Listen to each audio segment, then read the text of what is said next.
honorable guests, esteemed colleagues, and distinguished participants. As we gather here today at Jihan University, Erbil, we embark on a significant journey together. A journey dedicated to advancing the fields of administrative and financial sciences. I warmly welcome you all to the 5th International Joint Conference on Administrative and Financial Sciences, which is scheduled for January 29th to 30th, 2025. This conference symbolizes the collaborative spirit of Jihan University, Erbil, Łódź University, Poland, and Mosul University, Iraq.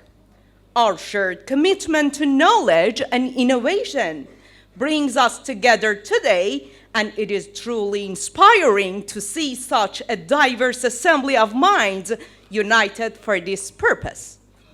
Before we delve into our discussions, let us take a moment to honor the martyrs whose sacrifices have paved the way for our progress. Please stand for a brief moment of respect.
Thank you so much.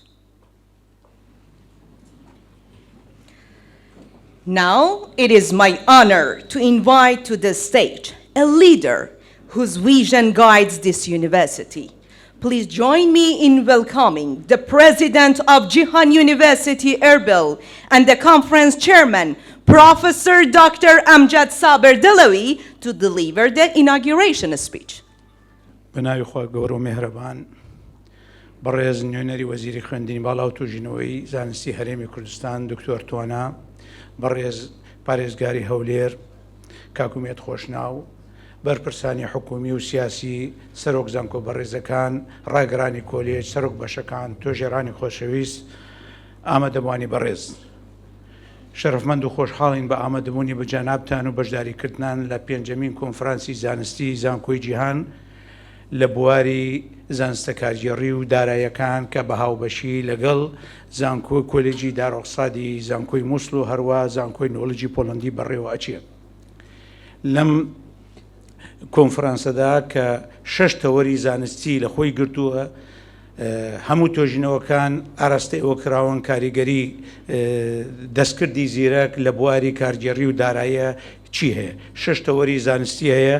ژمارەی ئەو تۆژینەوانەی گەیشتنە ئەو کۆنفرانسە 73 تۆژینەوە بوو دوای هەڵسانگاندنی زانستی بۆ هەموو تۆژینەوەکان لەلایەن پشتپۆران و ئەوانەی ژمارەی ئەو تۆژینەوانەی کە پەسەند کران 58 تۆژینەوە بووە و 15ی ڕەت کراوەتەوە.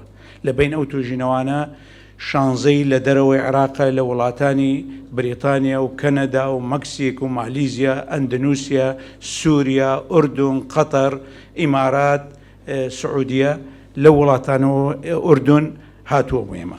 بوو بڕون وتارەکەم لەبەرەوەی کۆمەڵی میوانمان لە ناوەڕاست و خواروی عێراق هەیە بە زمانی عەرەبیش وتارەکە پێشکەش بکەین. السيد ممثل وزير التعليم العالي والبحث العلمي دكتور توانا المحترم، السيد محافظ أربيل الأستاذ أميد خوشناوي المحترم، السادة رؤساء الجامعات، عمداء الكليات، رؤساء الأقسام، باحثين الأفاضل، السيد رئيس مجلس أمناء جامعة جيهان دكتور نوزاد المحترم، أهلا وسهلا بكم في رحاب جامعة جيهان. يسرنا أن نرحب بكم جميعا في رحاب جامعتكم جامعة جيهان في اليوم الأول لانعقاد المؤتمر الدولي الخامس حول العلوم الإدارية والمالية، الذي يعقد تحت عنوان ملهم وجديد: تبني تطبيقات الذكاء الاصطناعي كركيزة أساسية لتطوير منظمات الأعمال المعاصرة، والذي تتشرف جامعة جيهان أربيل بتنظيمه بالتعاون مع جامعة أوتشي البولندية وكلية الإدارة والاقتصاد في جامعة الموصل ليومي 29-30 من هذا الشهر. حضور الكريم، نلتقي اليوم في هذا المؤتمر العلمي البارز الذي يمثل تجمعا دوليا لأصحاب الفكر والرؤية من مختلف القارات، حيث يشارك معنا نخبة من الباحثين والأكاديميين والممارسين المهنيين من مختلف دول العالم، الذين يجيبون معهم خبراتهم وأبحاثهم المتميزة التي تتناول أحدث التطورات في مجال الذكاء الاصطناعي وتطبيقاته في بيئات الأعمال. ولا يخفى عليكم أن الذكاء الاصطناعي قد بات محورا رئيسيا للابتكار في العديد من الصناعات، مما يفتح آفاقا جديدة للتطوير ويعيد تشكيل الأساليب التقليدية لإدارة الأعمال. وفي ضوء هذا التطور الهائل يأتي هذا المؤتمر ليسلط الضوء على الآليات الحديثة لتوظيف الذكاء الاصطناعي في تعزيز الأداء المؤسسي وزيادة تنافسية منظمات الأعمال، كما يركز على استكشاف الفرص والتحديات المرتبطة بتطبيقات الذكاء الاصطناعي مع التركيز على التأثيرات الاقتصادية والاجتماعية بعيدة المدى. إننا نفخر بالإقبال الكبير الذي حظي به هذا المؤتمر، حيث تلقينا عددا كبيرا من الأوراق البحثية المتميزة من باحثين من داخل إقليم كردستان والعراق ومن خارج العراق، حيث تلقت اللجنة العلمية للمؤتمر 73 ورقة بحثية خضعت جميعها للتقييم والمراجعة من قبل خبراء وأكاديميين مختصين، ونتيجة لذلك تم الرفض 15 وقبول 58 ورقة بحثية، منها 42 بحثا من إقليم كردستان والعراق، فضلا عن 16 بحثا من خارج العراق. والباحثين ينتمون إلى جامعات ومؤسسات أكاديمية عالمية في بولندا، ماليزيا، مكسيك، كندا، المملكة المتحدة، أندونيسيا، تركيا، قبرص، قطر، أردن، سوريا، الإمارات العربية المتحدة والبحرين. وسوف تغطي هذه الأوراق البحثية المقبولة مجالات متنوعة ورائدة، منها تحليل البيانات الضخمة باستخدام الذكاء الاصطناعي ودورها في تحسين قرارات الأعمال وتطوير استراتيجيات مخصصة لزيادة الإيرادات وتقليل التكاليف. 2. الأتمتة الذكية وتطبيقاتها في تطوير سلاسل التوريد وإدارة العمليات ورصد الأنماط المالية. تقنيات التعليم الآلي في تحسين تجربة العملاء وزيادة الربحية. تأثير الذكاء الاصطناعي على ريادة الأعمال والابتكار والاقتصاد والاتجاهات التسويقية في الأسواق الناشئة. وضمن فعاليات المؤتمر هناك 6 متحدثين رئيسيين، منهم 5 متحدثين دوليين من المملكة المتحدة وبولندا وقبرص والأردن والصين. سيدات والسادة، أن خارطة التنوع الأكاديمي للمؤتمرات التي تعقدها جامعة جيهان أربيل لهي دليل واضح على مدى جدية العمل الدؤوب الذي تقوم به الجامعة ضمن رؤيتها ورسالتها من أجل ترسيخ المفاهيم العلمية وجعلها قابلة للتطبيق على أرض الواقع، وأن تقدم حلولا ميدانية وعملية تساهم في عملية البناء على كافة الأصعدة، وتقدم دعما للمجتمع وخصوصا فيما يتعلق بأهداف التنمية المستدامة للأمم المتحدة. وقد توج هذا السعي المثمر بإنجاز كبير ومهم ألا وهو حصول جامعة جيهان أربيل على المركز الأول في إقليم كردستان والثاني على مستوى العراق بعد جامعة بغداد من بين كل الجامعات الحكومية والأهلية في تصنيفات تايمز البريطانية للعلوم متعددة التخصصات لعام 2025، حيث اشترك في هذا التصنيف جامعات ومؤسسات أكاديمية من 22 دولة من مختلف دول العالم، ومن بين أكثر من 150 جامعة حكومية وأهلية في العراق تم تصنيف فقط 12 جامعة كانت في مقدمتها جامعة جيهان، ولا زالت الإنجازات تتوالى ولن تتوقف، بل هي في تحديث مستمر. حضور الكريم، يقدم المؤتمر جدولا حافلا بالجلسات العلمية التي تشمل عروضا تقديمية وحلقات نقاشية وورش عمل متخصصة، كما سيتاح للحضور فرصة للتفاعل المباشر مع الخبراء والممارسين بما يساهم في تبادل الأفكار واستكشاف حلول مبتكرة للمشاكل العلمية التي تواجهها المنظمات التجارية في الوقت الحالي. لقد أتاح هذا المؤتمر فرصة لتوحيد الجهود بين مؤسسات أكاديمية عريقة مثل كلية الإدارة والاقتصاد في جامعة الموصل وجامعة أوج في بولندا مع جامعتنا جامعة جيهان أربيل، وذلك لتحقيق أهداف مشتركة تتعلق بتعزيز البحث العلمي والتطبيق العلمي لتقنيات الذكاء الاصطناعي، ونتطلع إلى أن تسفر هذه الجهود عن نتائج مثمرة تسهم في دعم التنمية الاقتصادية والاجتماعية المستدامة. وعلى الصعيدين المحلي والعالمي نأمل أن يشكل هذا المؤتمر منصة ديناميكية للحوار والمشاركة وفرصة لتعزيز التعاون بين الباحثين من مختلف الدول وخروج بتوصيات علمية قابلة للتطبيق تخدم مؤسساتنا ومجتمعاتنا، ونحن على يقين بأن المناقشات ستدور هنا وستؤسس لمرحلة جديدة من التكامل بين الذكاء الاصطناعي واحتياجات الأسواق التجارية الحديثة.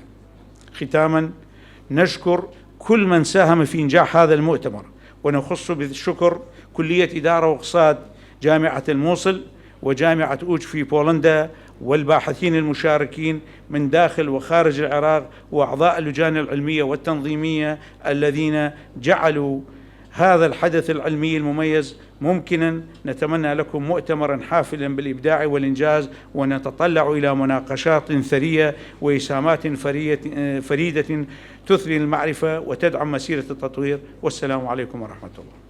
Thank you so much, Professor Dr. Amjad, for your inspiring words. And now we kindly request Dr. Nozad Yahya Bajgar, the Board of Trustees Chairman of Jihan University, Erbil, to honor us with his presence on stage. Bayan Tambash, Sabah al-Khair. Dear guests, ladies and gentlemen, welcome to Jihan University in this nice morning. We are leader of the universities in the Iraq and in the Middle East, and we are sharing with the improving and prosperity of the life and kind of the life and development of the human. Dears, our conference is financial. Now, in the older world, crypto coins and AI is a leader of the financing of all the global. We must taking share of this subject and this revolution. Crypto coin is a revolution of the economy of the world. If you are delay any minute, we will be delayed 1 century. Believe me, the developing of the economy on the world, which is depend on the value, and the value is created by the personal and by the systems and by the organization and by the states. Otherwise, will be never reach our aim.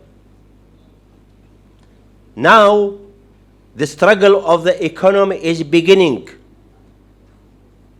The AI, all the world, is the leadership of all the research. All the budget of the economy, of the science, is depend on the AI. All the economy of the world is not depend now on the petrol only. It is depend on the water, and depend on the value of the human brain. It is depend on the capacity of the human development. It is depend on the human himself. It does not depend on the natural resources. Now the value of the world, the value of any economy is on the human beings. Please, this fact is now essential and principle of all the studies. It is now principle of all the value creating of the value. My dears, researchers and the fellow of the universities, the future of the university in this situation, it will be delayed. The futures of the universities is depend on it is research, applied research, how we can develop ourselves. Please, don't research, don't waste your time for the invaluable research. Not spend your life with something it is out of use. We are the best brain in the Iraq, in the Kurdistan. We must direct our values, our research to the modern research, applied research, research of the human being developing and country developing. So my advice is go on with that digitalization of all your futures. Why? Because it will be faster 100 or 1,000 times more than the others. Instead of you spending 100 hours in your research, you spend 1 hour. So this is the things that this is facts. The other things, collaboration between universities, it is very, very important.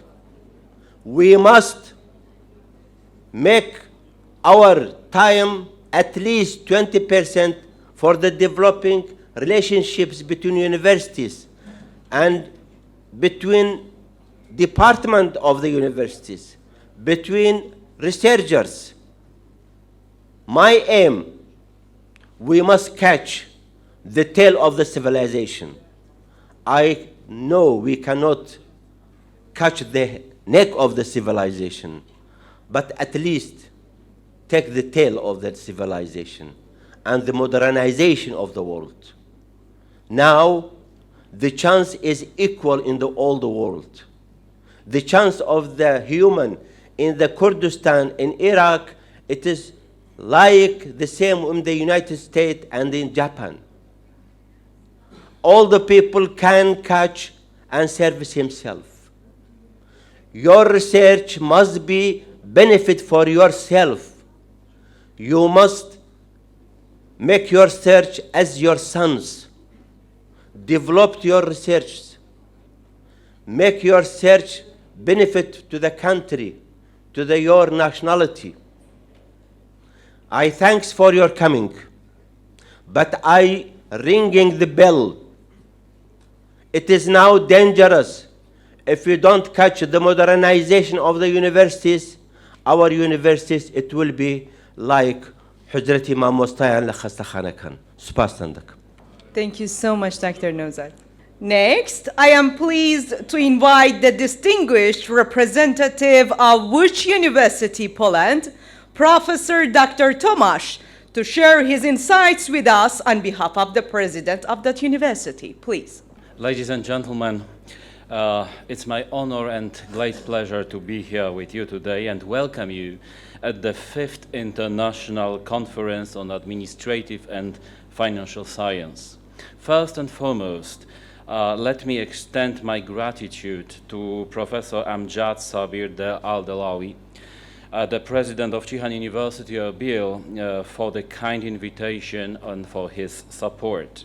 As the representative of the co-organizers of the conference, and on behalf of the rector of the University of Łódź, Professor Dr. Rafał Matera, who visited this university 1.5 years ago, the Dean of the Faculty of Economics and Sociology, Professor Dr. Mariusz Sokołowicz, the whole Dean's College, our colleague who is right now with us, the head of the Institute of Economics, Professor Dr. Tomasz Dorożyński, and of course myself, I warmly welcome all the participants to this important meeting.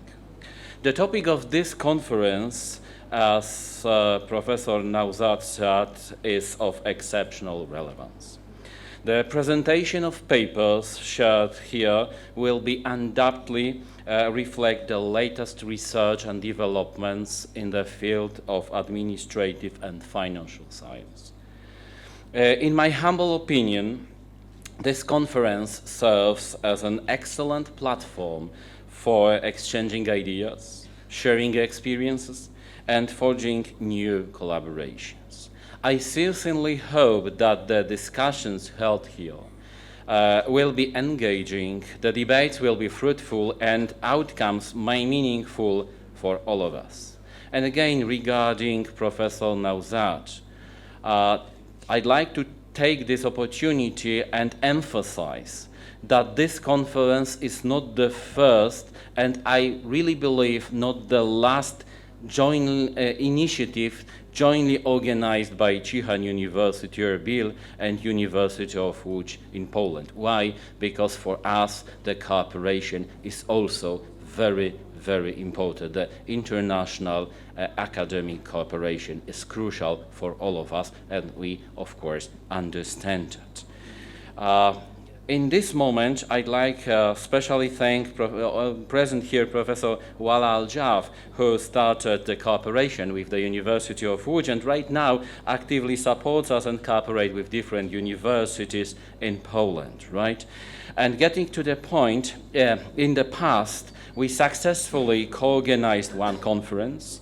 We also hosted a joint summer school for the students and academic staff of Jihan University in Erbil. Currently, we are very optimistic that some of your students, the students of Jihan University Erbil, after finishing their bachelor degrees here, they will maybe choose to pursue their master degrees at our faculty at the University of Łódź in Poland. I deeply believe, and I speak here not only on my behalf, but also on behalf of the authorities of the University of Łódź, and of course on behalf of the authorities of my faculty, the Faculty of Economics and Sociology, that our collaboration will continue to grow and will be stronger and stronger in the future. In conclusion, I'd like once again thank Professor Dr. Amjad Sabir Al-Dalawi, the president of Jihan University Erbil, for the invitation and the opportunity to co-organize together this very important conference. I wish all of you the productive conference, engaging sessions, and memorable moments in the really very beautiful city of Erbil. Thank you very much for your attention. We are also grateful to have the Dean of the College of Administration and Economics of Mosul University, Professor Dr. Tahir Ahmed, with us today, and I invite you to the stage for your remarks. بسم الله الرحمن الرحيم. قبل ما أبدي كلمتي يعني أقدم شكري وتقديري للأستاذ الدكتور المبدع الدكتور أمجد المحترم أمجد صابر الدلوي المحترم لاختياري لهذا العنوان المهم جدا، الذكاء الاصطناعي، واللي هو يعني مثل ما تفضل السيد رئيس مجلس الأمناء أنه الاهتمام بالهيومن بينجز اللي هي أفضل من النفط أو أي مورد من الموارد الأخرى. وطبعا أنا توني راجع من القاهرة، كنت في مؤتمر دولي برئاسة جامعة الموصل وبالتعاون مع جامعة الدول العربية حول نفس هذا الموضوع الذكاء الاصطناعي. فأبارك لجامعة جيهان أنه فعلا مثل ما تفضل السيد رئيس مجلس الأمناء أنه لازم نحن نسبق العالم ونمشي مع العالم في اختيار المواضيع الحديثة والمتطورة جدا. بسم الله الرحمن الرحيم. السيد وزير التعليم العالي والبحث العلمي في إقليم كردستان المحترم، السيد محافظ أربيل المحترم، السيد رئيس جامعة جيهان المحترم، السيد رئيس مجلس الأمناء المحترم، الأخوة والأخوات الحضور المحترمون كل حسب مقامه ومكانته ولقبه، يسعدني ويشرفني أن أقف بينكم اليوم في هذا الصرح الأكاديمي الرائد جامعة جيهان أربيل في إطار فعاليات المؤتمر الدولي الخامس للعلوم الإدارية والمالية. هذا الحدث الذي بات علامة فارقة في مسيرة البحث العلمي في العراق والإقليم، ويعكس مدى الوعي المتزايد بأهمية العلوم الإدارية والمالية كعنصرين أساسيين في بناء مجتمع قوي واقتصاد مستدام. بداية أود أن أنقل لكم تحيات السيد الرئيس جامعة الموصل الأستاذ الدكتور وحيد الإبراهيمي وجامعة الموصل بكل مكوناتها العلمية والإدارية، وتحيات أهل الموصل الذين يحملون في قلوبهم أسمى معاني التقدير والمحبة لإقليم كردستان العراق وجامعاته العريقة، وأخص بالذكر جامعة جيهان التي تعد نموذجا يحتذى به بين الجامعات الأهلية في إقليم كردستان لما تقدمه من إسهامات متميزة في التعليم العالي والتنمية البشرية. السيدات والسادة الأكارم، إن انعقاد هذا المؤتمر في دورته الخامسة يعكس إيماننا المشترك بأن التحديات التي تواجهنا في عالم اليوم سواء كانت على المستوى المحلي أو العالمي تتطلب حلولا مبتكرة تعتمد على البحث العلمي والمعرفة، فالعالم يمر بتحولات اقتصادية وإدارية جذرية دفعتها العولمة والثورة الرقمية والتغيرات المناخية، فضلا عن التحديات التي فرضتها الأزمات الاقتصادية والصراعات الدولية. ومن هنا يكتسب موضوع هذا المؤتمر أهمية استثنائية، فالعلوم الإدارية والمالية لم تعد تقتصر على كونها مجالات أكاديمية فقط، بل أصبحت أدوات استراتيجية تؤثر على صناعة القرار وترسم السياسات الاقتصادية وتوجه مسارات النمو والتنمية في مختلف البلدان. إننا هنا اليوم نناقش قضايا جوهرية تتعلق بالإدارة المالية الرشيدة وأهمية التخطيط الاستراتيجي في تعزيز كفاءة أداء المؤسسات والتحديات التي تواجه الاقتصاديات الناشئة، ودور الابتكار والتكنولوجيا في تعزيز أداء هذه المؤسسات. وهذه الموضوعات ليست مجرد تحديات أكاديمية، بل هي قضايا مصيرية تمس حياتنا وتؤثر في مستقبل أجيالنا. الحضور الكريم، لا يخفى على أحد أن العراق بجميع مناطقه ومكوناته يمتلك ثروة بشرية ومادية هائلة، ولكن لتحقيق الاستفادة القصوى من هذه الثروات يجب أن نركز على بناء نظم إدارية ومالية قوية وشفافة. وهنا يبرز الدور المحوري للجامعات والمؤسسات الأكاديمية، ليست فقط مراكز لتوليد المعرفة، بل أيضا كجهات استشارية تقدم الحلول العلمية والعملية للتحديات القائمة. ومن هذا المنطلق أؤكد لكم على أهمية التكامل بين الجامعات والمؤسسات الحكومية والأهلية، فالتطور الحقيقي لن يتحقق إلا بتضافر الجهود وتوحيد الرؤى وبالاعتماد على منهجيات علمية دقيقة قادرة على مواجهة تعقيدات العصر الحديث.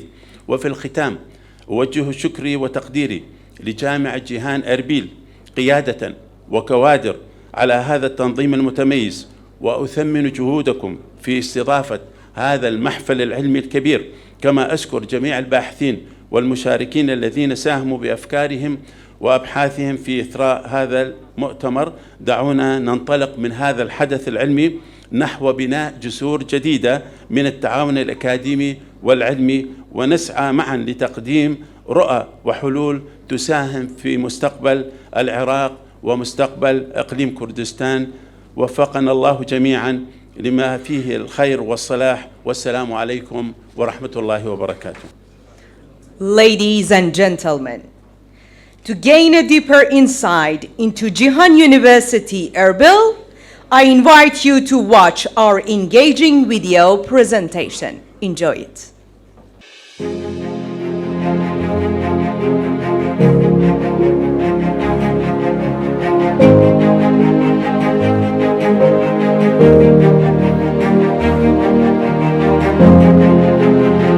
Jihan University, Erbil, is a private English-speaking institution, one of the first and finest universities established by Jihan Group in Erbil, Kurdistan, Iraq.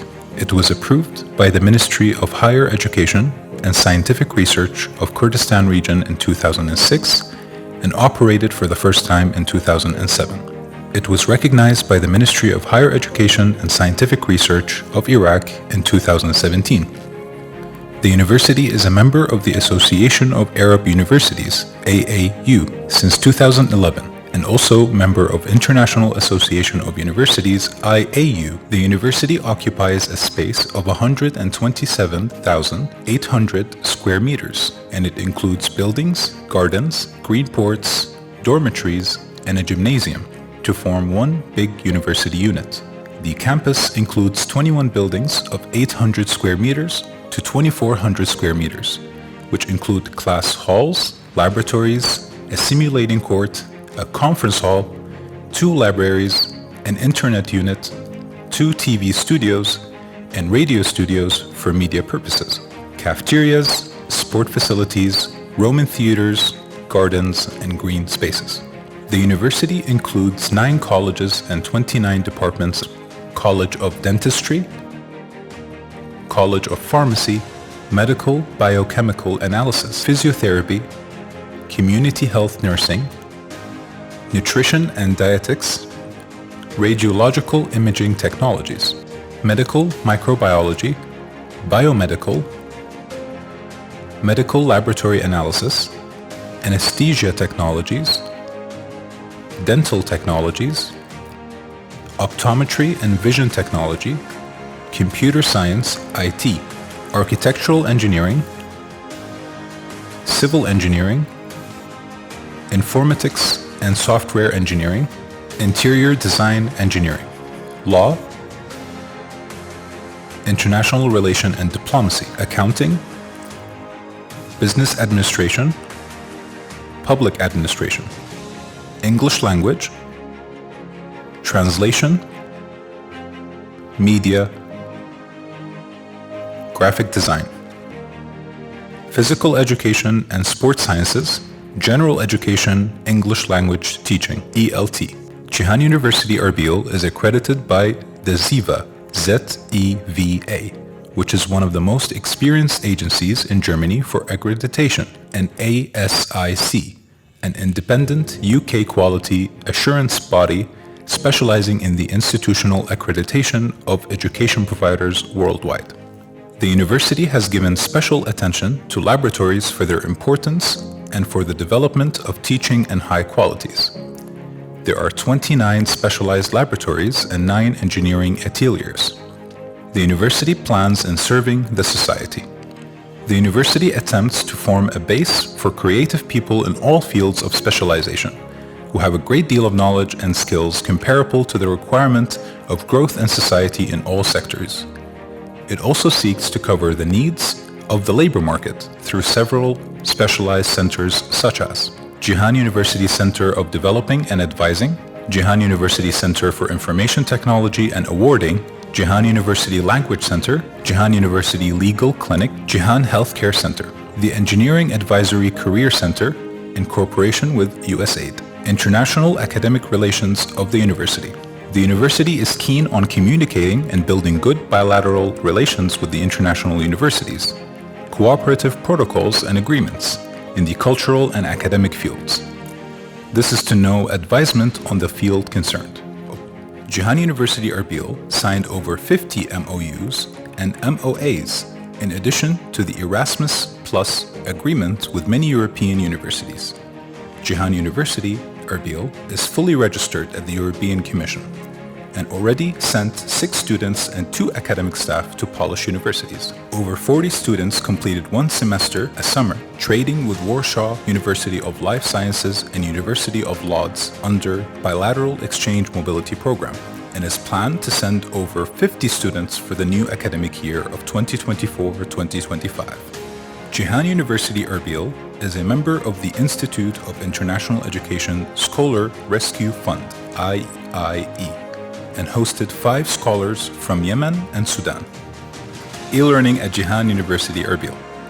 Jeihan University Erbil is considered as a role model in developing e-learning systems through using of sophisticated platforms and techniques like learning management system Moodle, Google Apps for educational purposes, and others, while supporting the academic staff teaching and students' learning achievement. All academic staff have an official page on the online platform that promotes all teaching activities through uploading course materials and communicate with their students effectively. On the other hand, students easily access to the online platform that consists of personal information and academic courses in order to complete their learning process efficiently. The university also provides an electronic system that supports students to apply for online feedback, follow their timetable, show their grades, and track their financial status. Jeihan University Erbil charity groups serve as platforms for students to channel their passion for social change and make meaningful contributions to their communities. Despite challenges, these groups play a crucial role in instilling values of altruism and civic engagement among the next generation of leaders. Why should you choose Jeihan University Erbil? Of course, there are several reasons. Jeihan University Erbil offers a high-quality and affordable studies in Erbil, Kurdistan, one of the most developing regions in Iraq. It also offers a degree in variety academic fields.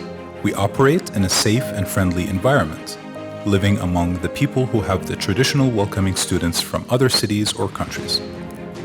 Jeihan University Erbil provides an exciting campus life in a secure and pleasant place.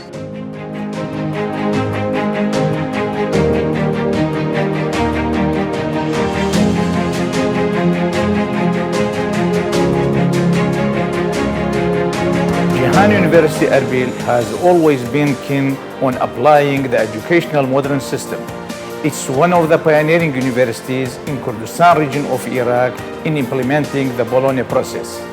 Employing highly qualified local and international staff along with implementing up-to-date technologies lead to enhance the university position among the private universities in the area.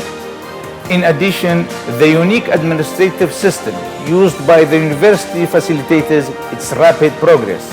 All these facts have contributed to achieve the top-ranked private university in Kurdistan region of Iraq.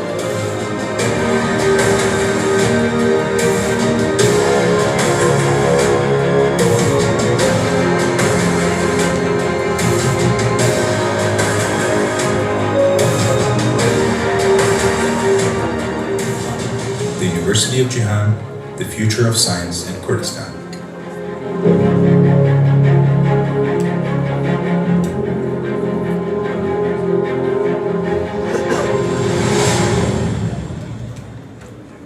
Now, please join me in welcoming our first panel chairman, Professor Dr. Ammar Al-Bazi, and our co-chairman, Professor Dr. Qusay Hamid, to the stage.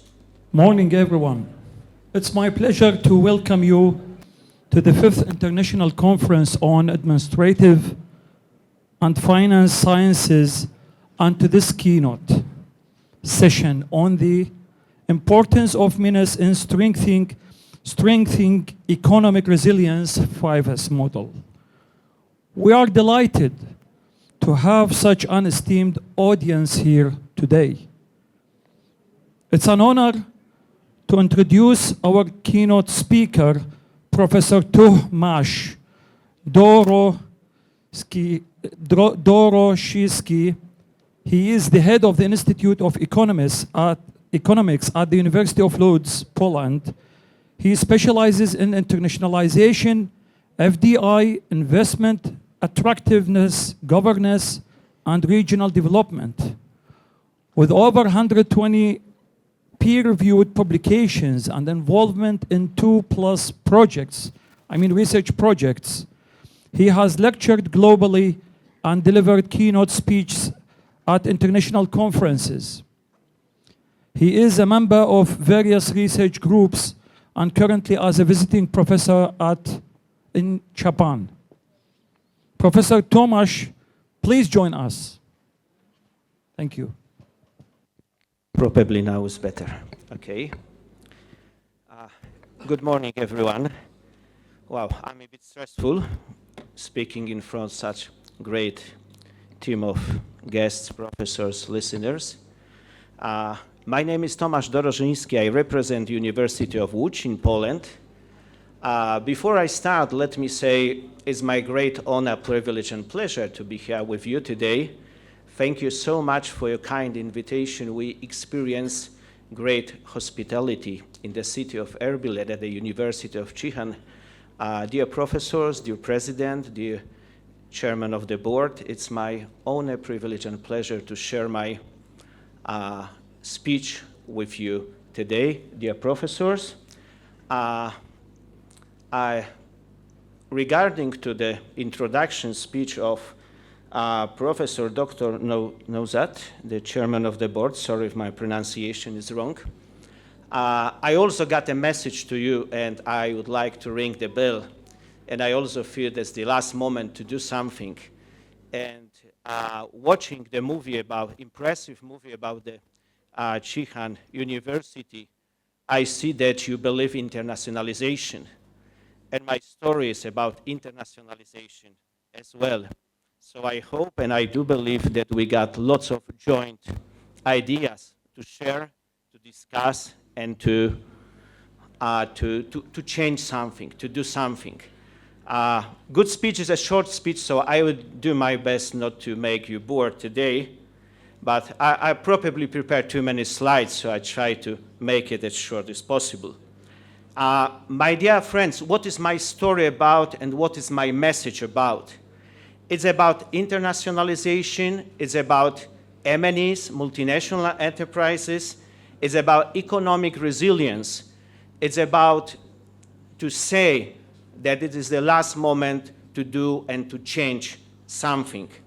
And let me briefly start with some key points, key challenges that we have to face now to improve the economic performance of countries, states, regions, cities, local communities. It doesn't matter what is the level of our analysis. And the list is pretty long, but it is not limited to. But my story is a little bit from the perspective of our country. I represent Poland. That's a country still in transition. But last year, 2024, we celebrated two important events in our economic history and as well for me personally. We celebrated the 20th anniversary of European Union accession, and we celebrated the 35th anniversary of the beginning of a transition process in Poland. And for me, for my generation, for us as academia, as the crucial moments in our history. And now, facing the challenges I already mentioned in my slide, I feel that again, we have to fight for something. We have to do something. And if you please look at the list, of course, I don't want to comment it in detail because we got not so much time. But I do believe that they are of primary importance to understand where we are and what should be done. Of course, from the perspective of international cooperation. And as you said in the beginning, as internationalization is of primary importance for the university, we have to be open, we have to collaborate, we have to work together, we have to conduct our research projects together. And our presence today, me and my friend, is a kind of evidence that we have to be open, we have to work together. And the same perspective is the economic perspective or the IB perspective, about international business. So if you look at the list of key challenges, that's, as Mr. Chairman said, we have to do something. And that is the moment to ring the bell now, because the list on challenges is pretty important in any side of the world. I mean about asymmetric shocks, wars, energy crisis, economic policy, regional policy, investment incentives, AI transformation, global value chains, and many, many, many others. So just this is not limited my proposal to go a bit deeper with our research, as you said, not to lose our time for a non-useful project. So we have to focus on the key points to make our quality of life and to make our economic performance better, and to make our economic policy more effective. And this is just a short sentence of the book I already published with my friends from the Sapienza University of Rome and other colleagues from Riga, from Malta, from Romania, West University of Timișoara, to celebrate the 20th anniversary of our accession, 2004. But what I want to say, presenting this sentence, I want to say that we are afraid that we can lose our achievements, because I feel we did a lot and we make huge step forward. But now, looking at the problems, looking at turbulences, looking at the global value chain distortion and many, many, many other more or less significant problems, we can lose our achievements. So that's the reason that we have to propose reasonable solution, economically justified. And of course, we got in here pretty interdisciplinary team, I say the pharmacy, medicine, economics, administration, IB. But we have to collaborate and we have to make our study more and more interdisciplinary to make the quality of life better and better. So that's the reason that we have to see what should be done. And that's my pretty simple proposal as an introduction to further discussion, to further sessions today, as a pretty simple model. Let's say my original, so I'm pretty proud of it. I call it 5 Eyes model, but this is just the game of words. But the model presents the priorities.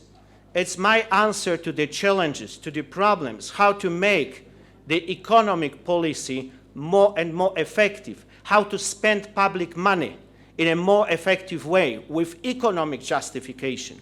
Because even in our country, we experience lots of stories where we spend public money without economic justification.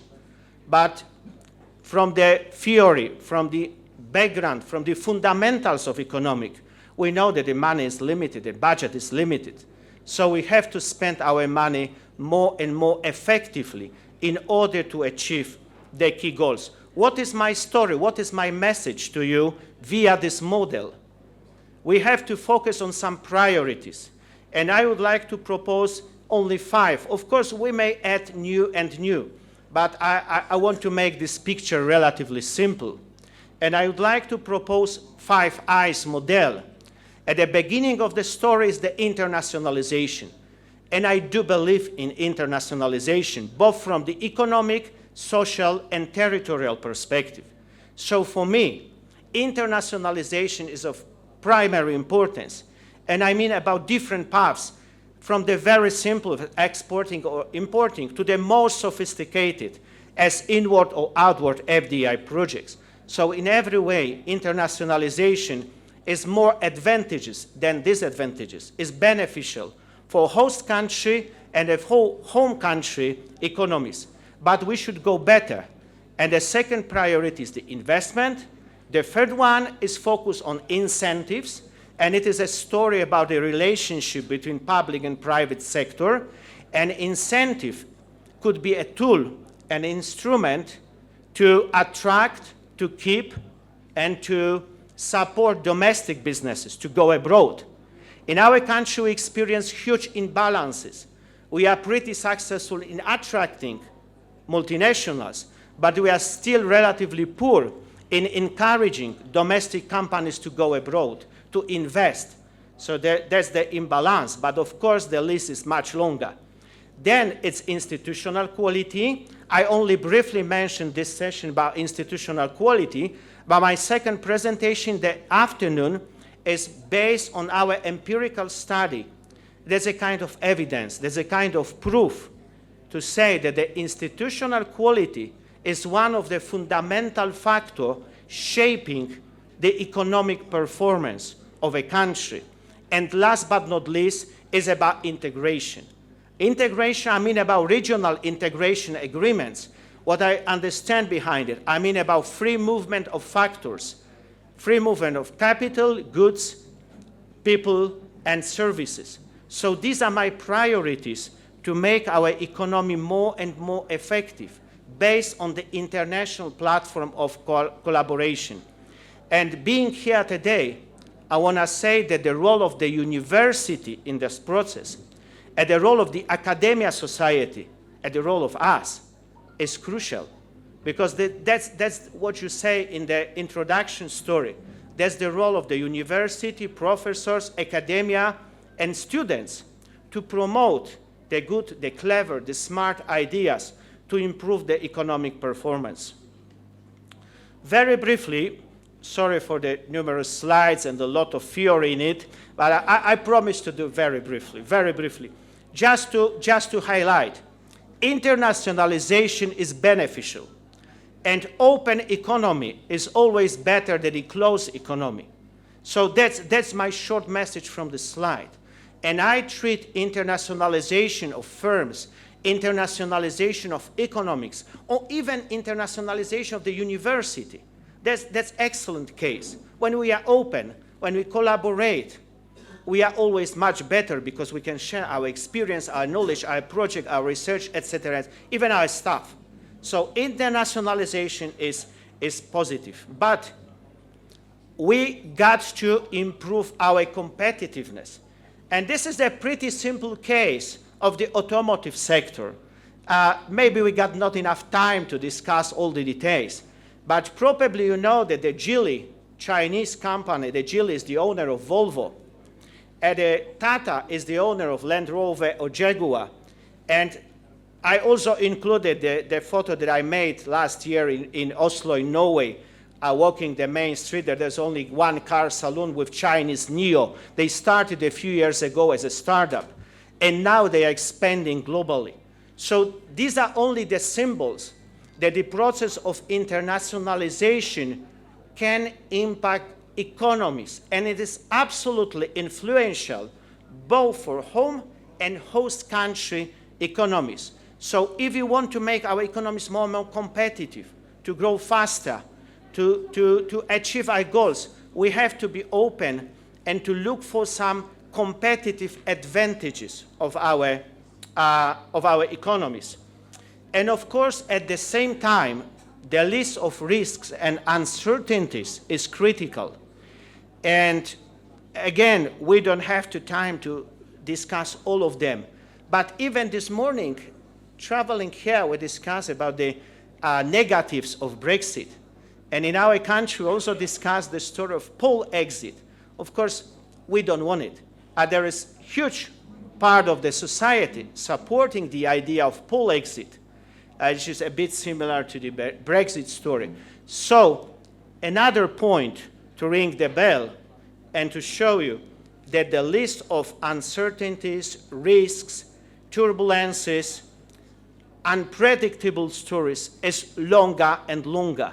So we got to choose which way is better, and we have to show you the proofs, the evidence, the empirical evidence based on research, on the methodology, on theoretical discussion, in-depth literature review, to show you the data that open economy is much better than being closed. Of course, this is also the story of the resources and the resource-seeking motive, starting with the Dunning theory. I mean about John Dunning, the father of IB, the father of internationalization, is still pretty active for us, and it's influential. And we use the eclectic paradigm to understand the world and to understand the international flow of capitals.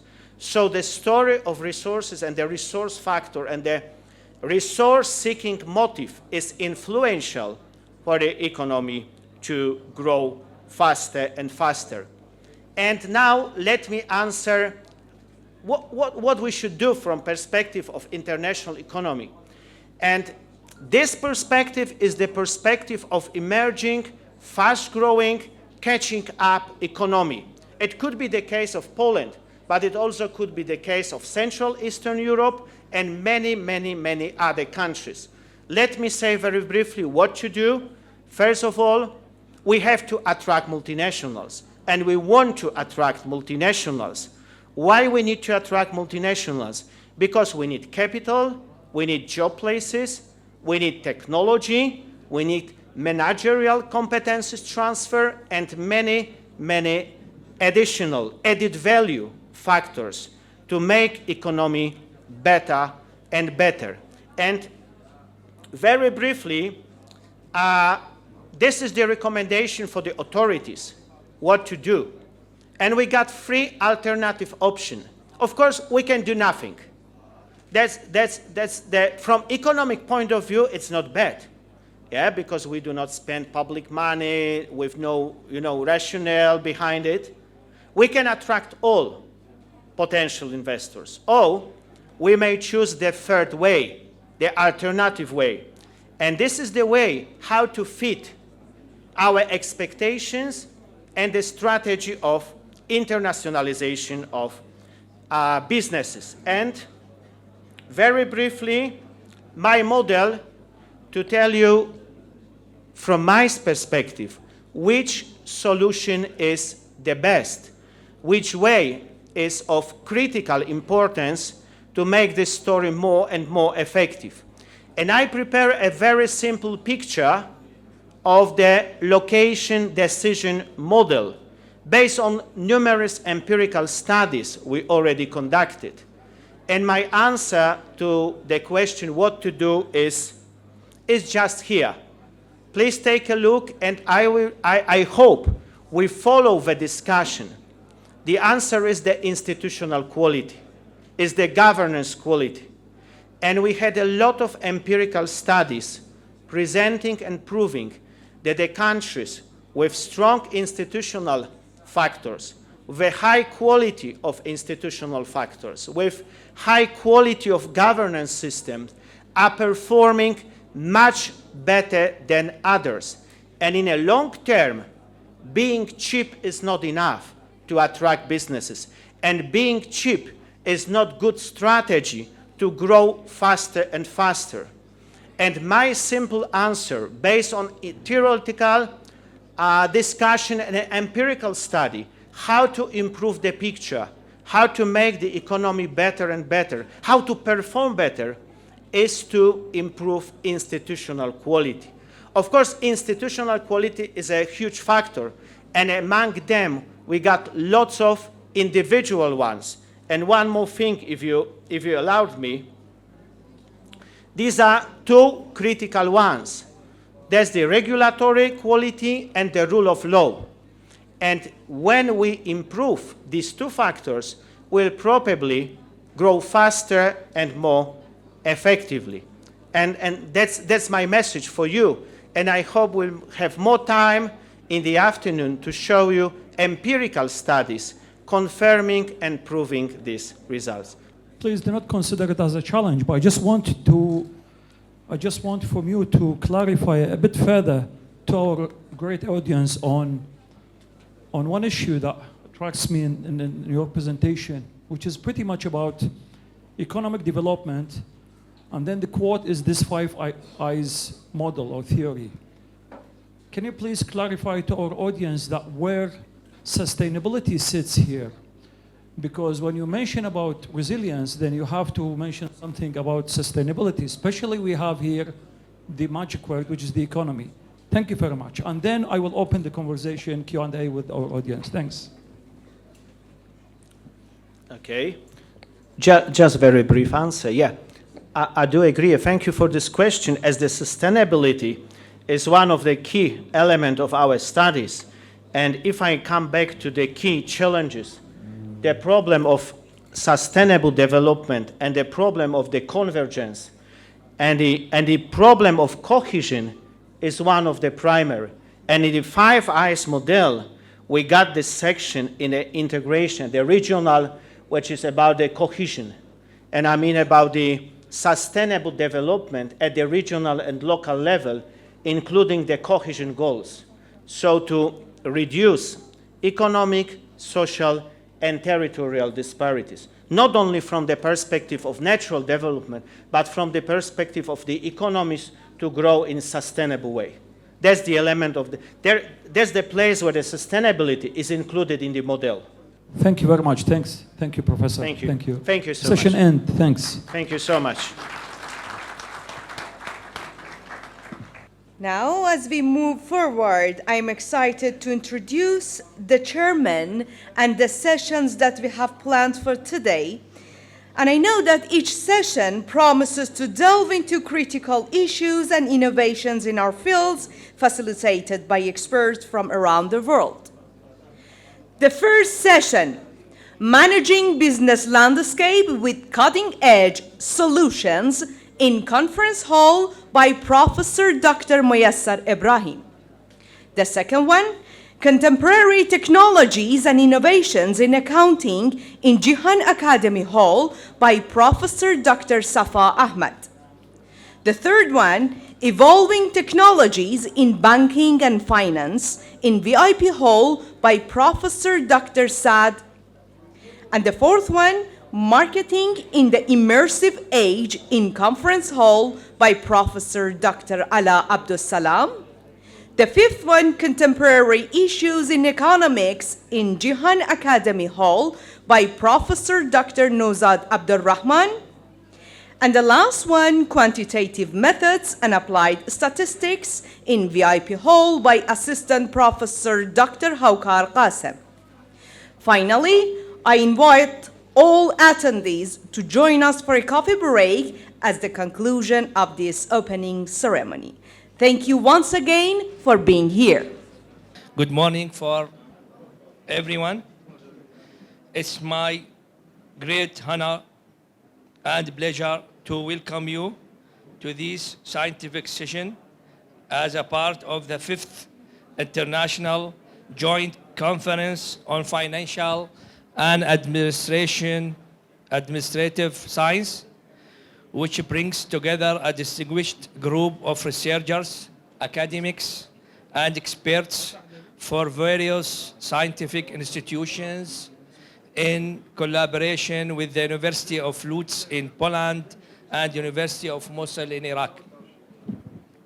The conference serves as a prestige academic platform for discuss the latest issues and challenges in the fields of financial and administrative sciences, offering innovative insights and ideas that contribute to the development of these disciplines in support of sustainable development and the global economy. In this session, we will explore a range of research studies that highlight critical topics in the financial and administrative sciences. We look forward to engaging discussion that will enrich academic discourse and open new horizons for collaboration and advancement. I sincerely thank you all for your presence and participation, and I hope this session will be filled with constructive dialogue and valuable knowledge. We have 6 papers in this session, 4 in English, I suppose, and 2 in Arabic. Let us check the attendances of speakers. I know by my colleague, the all researcher is attendance in this hall, and I leave the mic for him. Good afternoon. I'm glad and proud I'll present today in front of you, my dear Dr. and Profs. And we are today talking about exploring online and offline factors influence employee motivation and employee performance.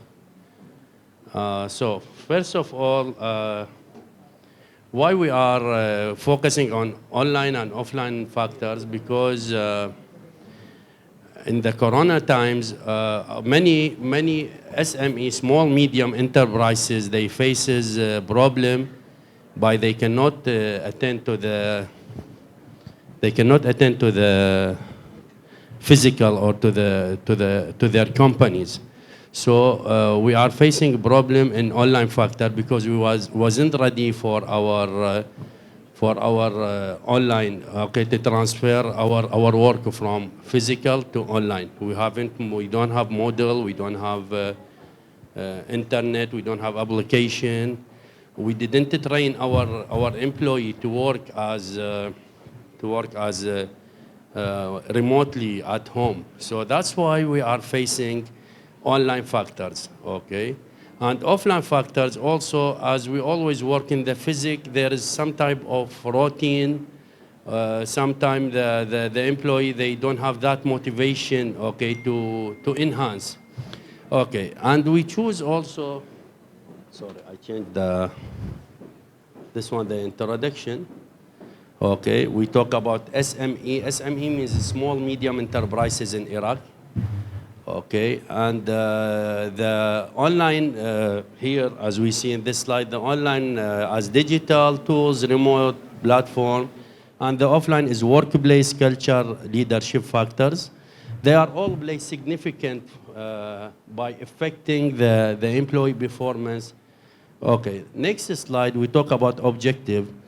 The understanding these factors will enhance the performance and the benefit for our small, medium enterprises in our country, especially in Iraq or especially in Kurdistan, for the companies. And also we can make for micro size of companies also. Okay. Next slide is the literature review. Sorry, I'll be faster because there is no time and I can. Okay, literature review, there is a theoretical framework. This is the main work here, the theoretical framework showing 4 factors, online and offline and motivation and employee performance. We have a mediator rules, the motivation. Why we choose the motivation? Because the motivation is a very important factor, very important variable that, because there's many studies showing now, if you enhance, if you motivate or the employee 5%, they will enhance their performance 25% more. So motivation very good. For example, if we play a football match, okay, if there is no audience to motivate the player, there is no benefit, okay, or they will not be motivated. Even for example, the kickboxer, when someone you motivate him, wow, good, go ahead, so he will do his best. That's why we choose motivation, because the employee, they need motive. The motive is very good, especially for the manager. The managers, if they always motivate their employee, they will get very good performance from their worker. Okay, and how many minutes more? Huh? 4 minutes. Okay, 4 minutes. Okay, now I'll go to the methodology direct. So the methodology, we choose a quantitative method, as we are, as our specialists in our business administration in our field. And we distribute to the companies, to the employee. For more than 300 employees, we take their questionnaire, we take their answer, and we choose a smart BLS for analysis. You know, this is the new one, okay? And here, showing the result, the reliability and validity measure for the factor loading.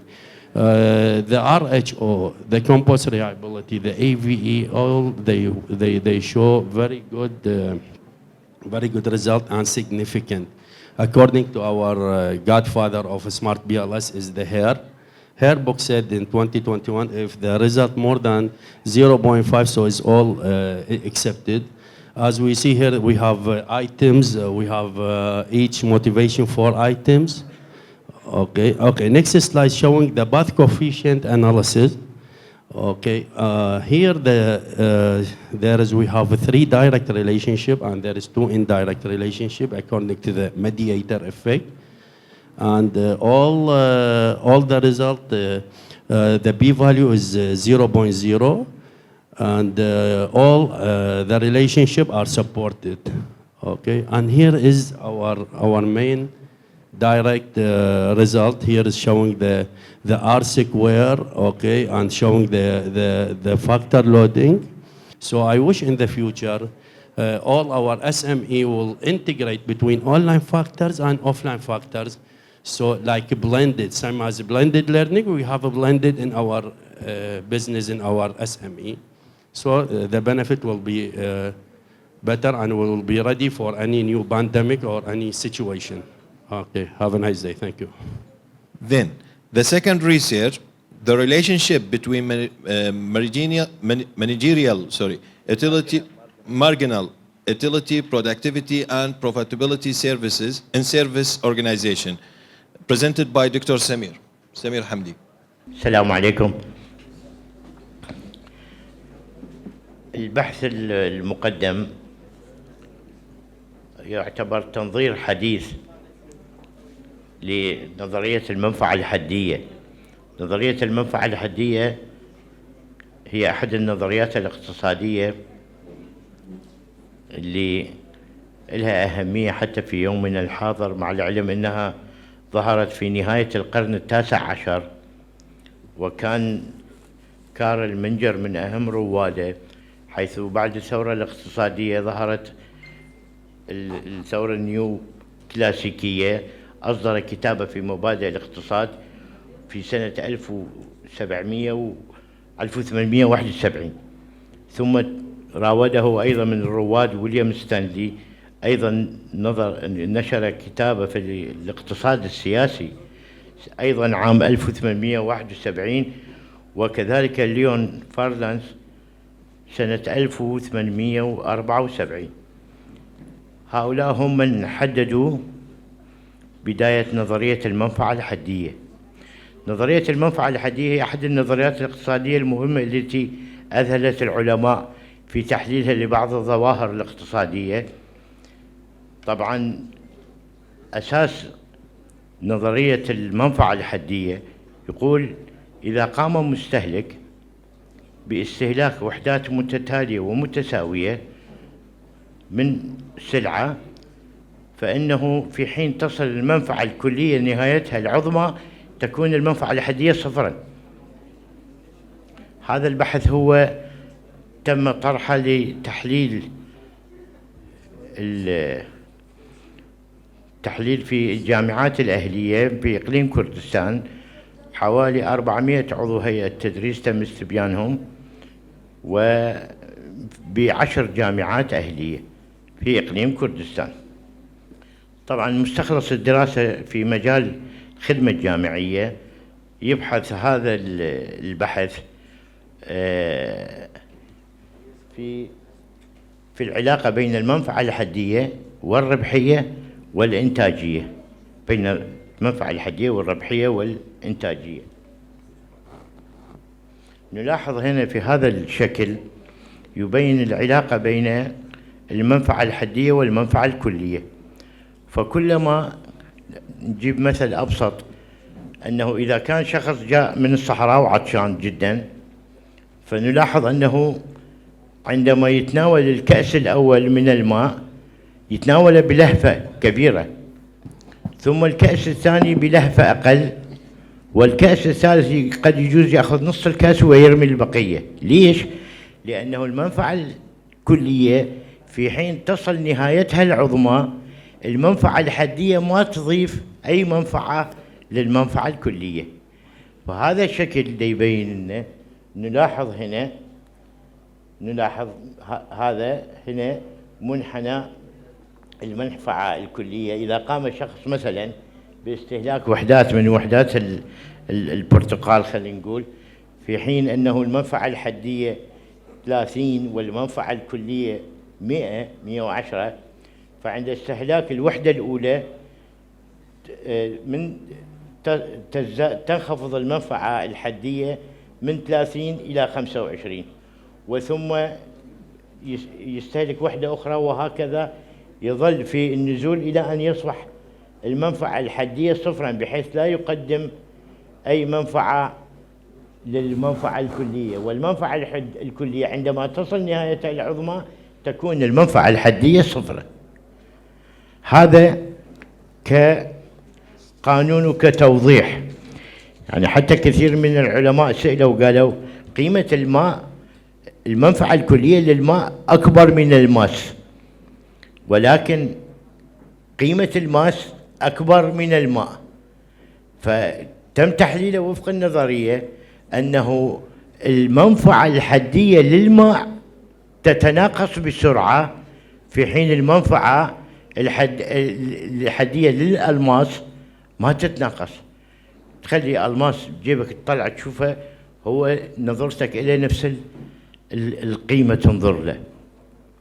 طبعا المقصود بالقيمة الأهمية الاقتصادية اللي يضعها الفرد أو المجتمع على حاجة ما. هذا نفس الجدول اللي شرحته في الشكل السابق. هنا نتناول احنا أعضاء هيئة التدريس. يعني عضو هيئة التدريس يتسلسل في الدرجة العلمية إلى أن يصل إلى درجة بروف، يكون قد وصل، قدم كل ما لديه، يكون وصل إلى حد المنفعة الكلية، ولكن المنفعة الحدية لديه تنزل إلى تصبح صفرا حسب الأعمار. نلاحظ هنا بدرجة ماجستير، بدرجة ماجستير، درجة ماجستير العمر 30 سنة، شنو اللي قدمه؟ رايتنج بوك ما عنده، ريسيرش ببلش عنده 2، وسيمينار 2، واللود 14 ساعة، وتريننج 2، يكون مقدم 20. يكون لما يزداد المؤهل ويزداد المرتبة العلمية راح يكون أكثر أداء 40، وبقية يصل إلى 16 ساعة. نلاحظ أنه المنفعة الكلية هنا المنفعة الحدية اللي تنزل عنده. ليش؟ لأن اللود ما لا يقل. وهكذا في عمر 50، خلينا نقول في عمر 60، وهكذا يكون اللود أقل. قد يجوز هو رايتنج بوك 2 عنده، وريسيرش ببلش عنده 1، يكون سيمينار 1، واللود 6 ساعات، والتريننج ما موجود، يكون 10. فكل ما يقل، كل ما يقدم هو في مرحلة من مراحل عمره إلى أن يوصل المنفعة الحدية اللي يكون بتقديمه هو صفر. كثير من العلماء قالوا أنه في حال تطبيق المنفعة الحدية في نظام التعليم، احنا بدنا نقصد التعليم الأهلي، قد يجوز هذا القانون ما يشمل التعليم الحكومي. فنلاحظ أنه في التعليم الأهلي إذا تم تطبيق المنفعة الحدية، تكاليف ثابتة تكلف سواء أنتجت أم لم تنتج، هي ما تتغير به. ولو أنه الأعضاء هيئة التدريس العلماء والدرجات يعتبرون من عوامل الإنتاج الثابتة، يتغير بالفترة الزمنية الطويلة، ومن الصعب الاتيان بمثيل مثله في فترة زمنية قصيرة. عوامل الإنتاج المتغيرة تتغير بتغير الإنتاج، ومن السهل أن الاتيان ببدلاء لهم. فالمقصود هنا إذا تم تطبيق المنفعة الحدية، هذا يؤثر على الربحية وتكلف، تزيد من التكاليف. أما من ناحية الإنتاجية فهي تكون جيدة لعملية الإنتاج، يعني جودة الإنتاج تكون جيدة، المراتب العلمية طبعا كفاءاتها أكثر وخبرتها أكثر فتزيد يعني. ولكن يبقى أنه الجامعات الأهلية تنسق التخطيط بحيث تستطيع أن توازن بين الربحية وبين الإنتاجية وبين الدرجات العلمية المختلفة. أنا يعني الوقت هو صراحة ضيق، لو كنت أتمنى أنه أخذ تفاصيل أكثر في هذا الموضوع. خذ دقيقتين دكتور، خذ دقيقتين. إيه نأخذ طبعا فرضيات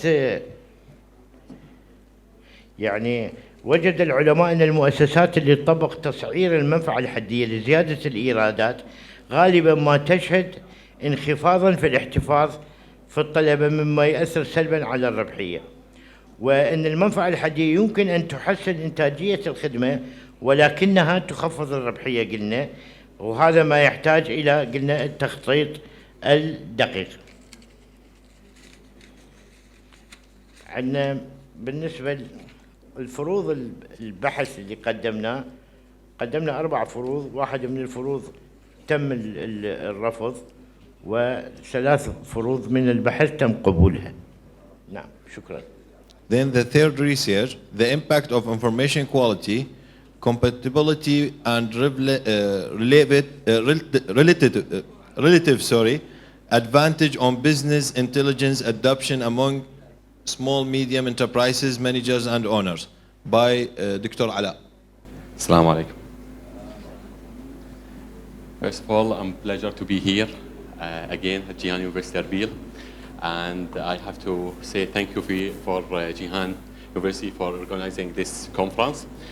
So our paper will be the impact of information quality, compatibility, and relative advantage on business intelligence (BI) adoption among small and medium enterprises. This work has done by me, Ala Salam Jamil, then Dr. Sahar and Dr. Abdurrahman.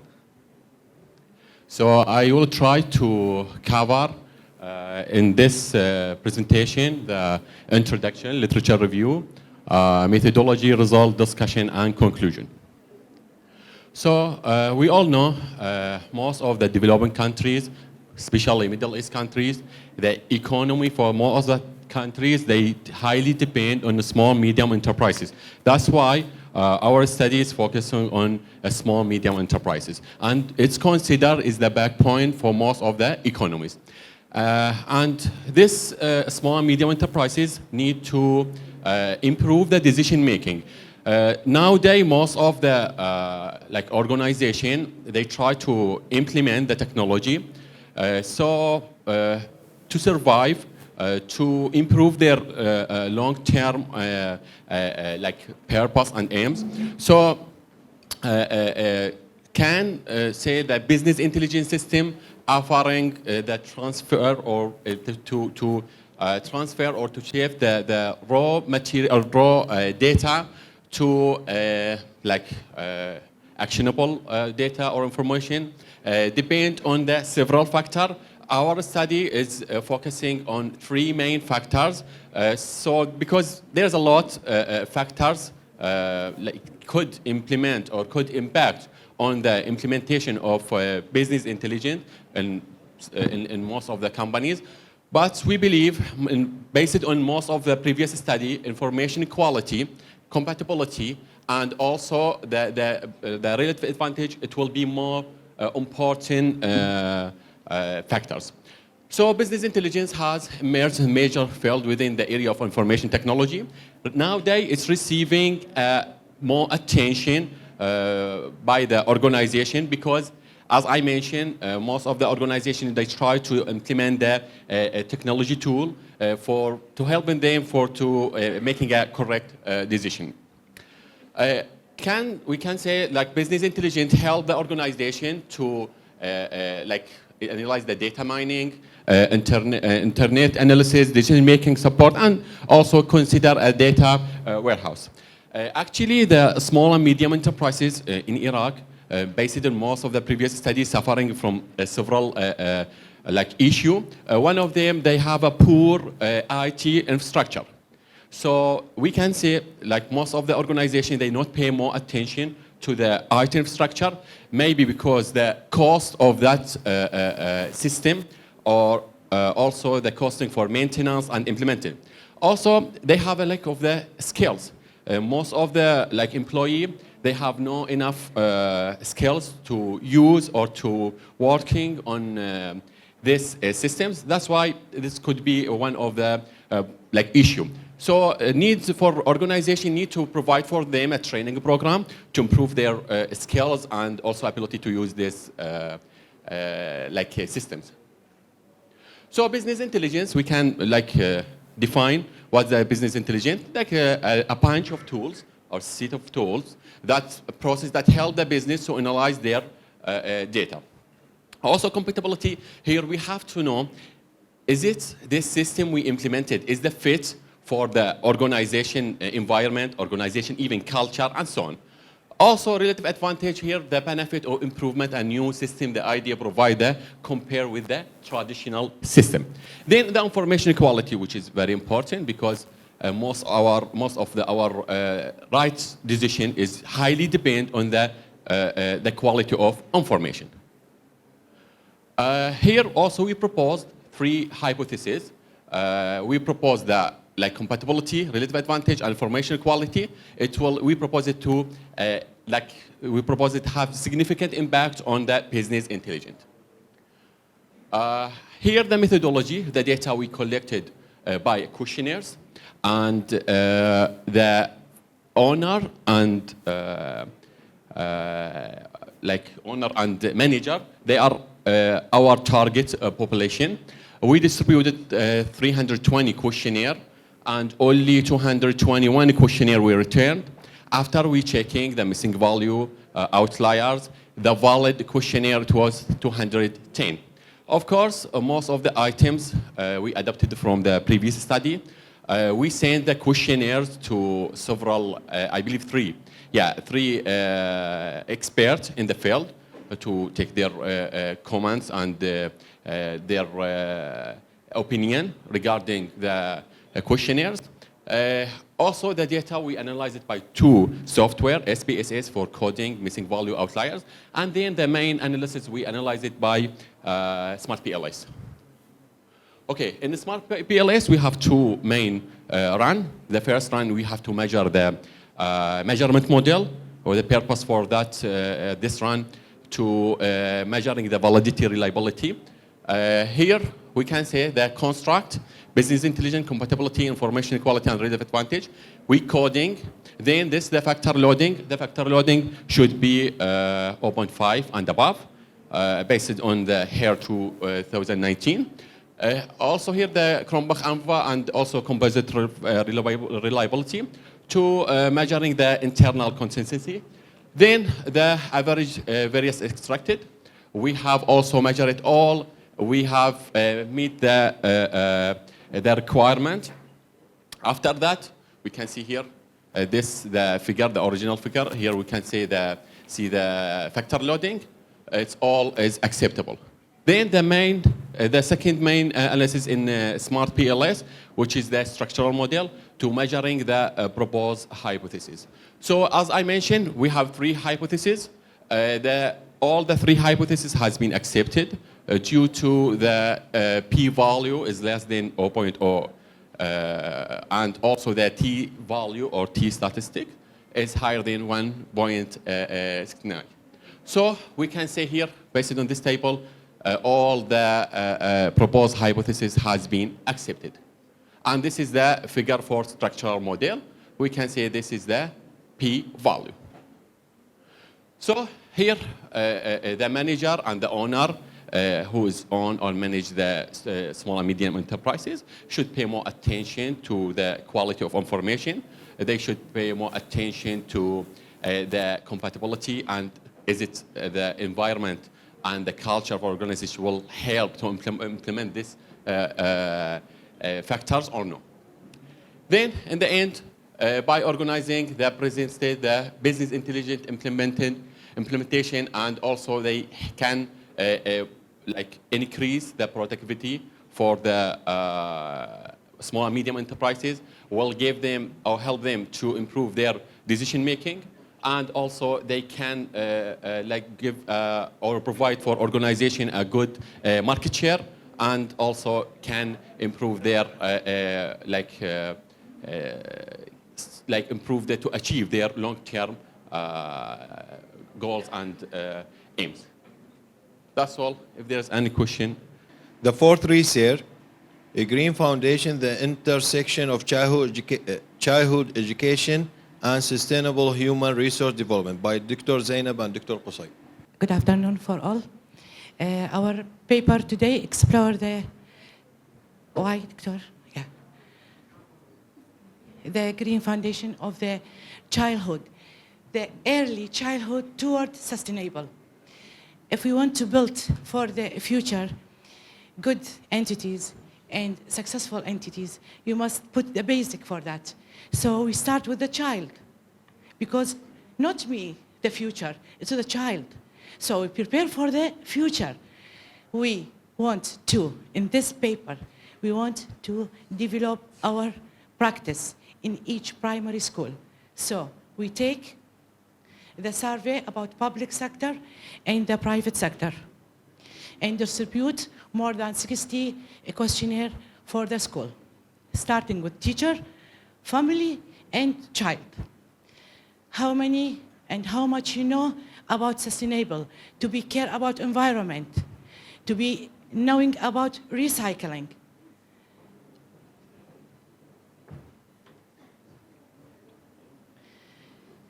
This is the research idea, I talk about it. And we take from 6th age to 9 in the primary school. We have examined the strategy, curriculum and practice, and we test how many the student involved in the environmental practice. So we're aiming to develop the practice, and we use the technique, AI technique, in the smart board, in the environment for the child. We're starting project in our university, and that's from our aiming, from our result, from our suggest. We start to shaping a team from graduated student to supervise and submit, present some training course for the teacher, and practice with workshop for every child in every school, starting with Jihan primary school, and we going on and continuous that project. I hope you can reach the idea, and it's very easy when you think about it and when you listen to it, but it's complex and difficult when you act on it, because we need many efforts to make that project successful in the future. We depend on many modern literature review, and we see the experiment of Japan, which focus on that for the child, for the beginning, to make him and prepare him to be a green employees in the future. Not us, the child will be the green employees in the future. So this is the model, and I have 4 independent variables and 2 dependent variables. It's included here. And data analysis, we see here something. We have 0.8 from the variables. There is very positive impact and relation from the early childhood to the attitude towards sustainable. And there is 90.90, some factors affected that in negative point, not in positive. The remaining value from beta. So we work on that also, on the culture, on something, because the culture, you know, it's most critical factors affected anything, okay? So, and we have some result. I think I don't be much long. We see here that we have and just we accept all the hypotheses. Just we have one hypothesis included inside. We not ignore it, but it's a weak effect. Then we see the conclusion.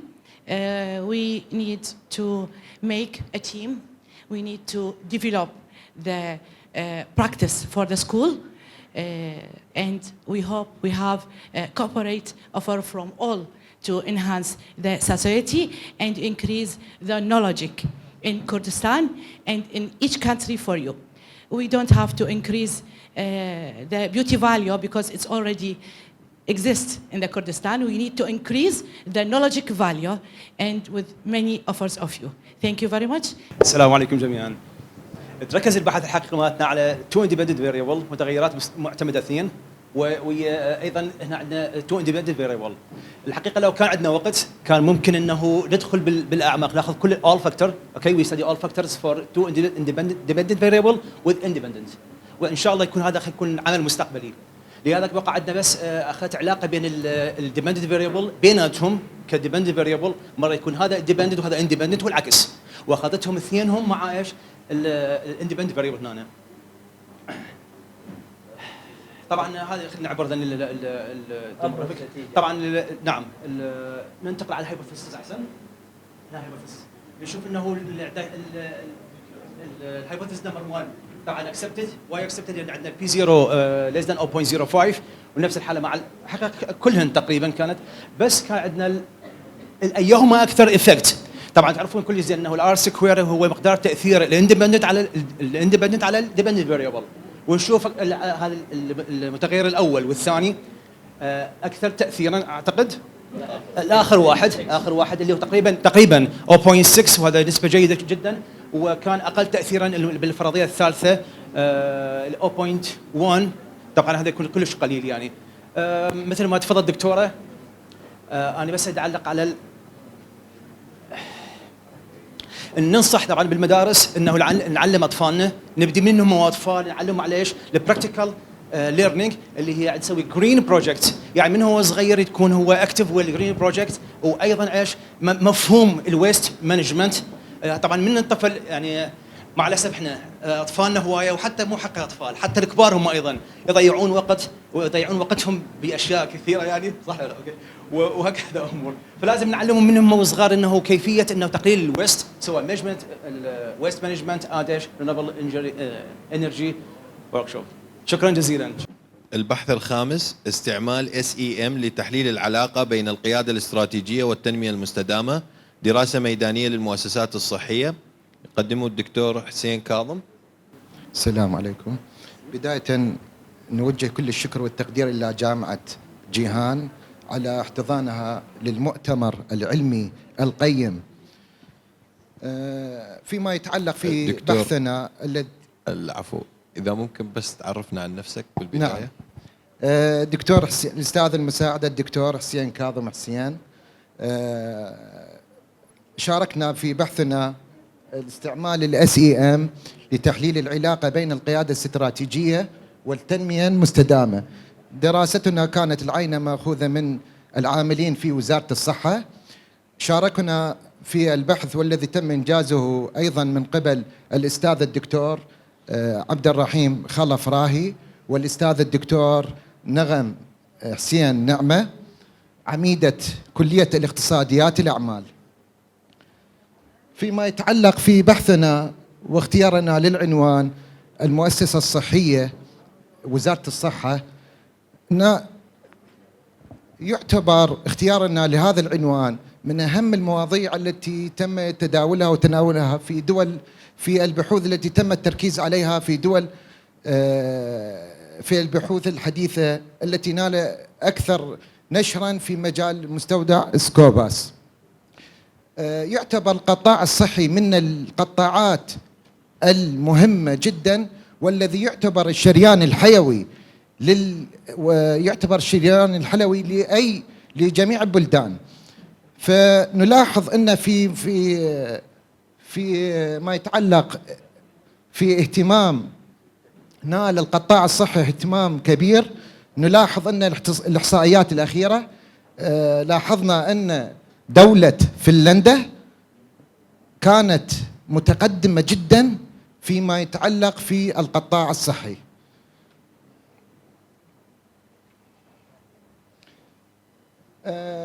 فيما يتعلق بالعينة، تم أخذ عينة عشوائية من العاملين في وزارة الصحة. عدد الاستمارات التي تم توزيعها 155 استبانة، حيث كانت الاستبانة هي الأداة الرئيسية في جمع البيانات، وكان الصالح منها إلى الاستعمال وإلى التحليل 132 استبانة. تم إدخال الاستبانة باستعمال سوفت وير برنامج SPSS وبرنامج الآموس SEM Structural Question Modeling.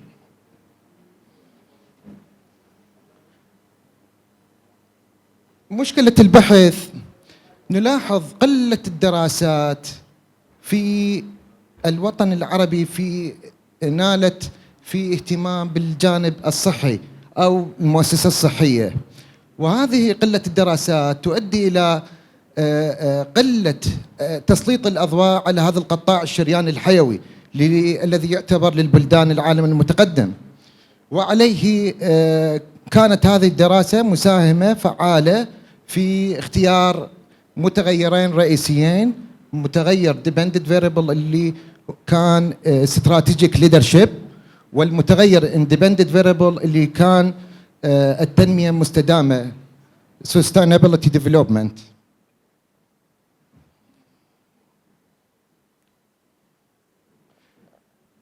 فيما يخص أهداف البحث، تضمن البحث هدفين رئيسيين. الهدف الأول كان يصب في تحليل العلاقة ما بين المتغير dependent variable واللي هو strategic leadership مع independent variable اللي كان sustainability development، وكذلك إيجاد التأثير ما بينهما. فيما يتعلق بالفرضيات، فرضيات البحث كانت مساهمة هذا البحث هو فرضيتين.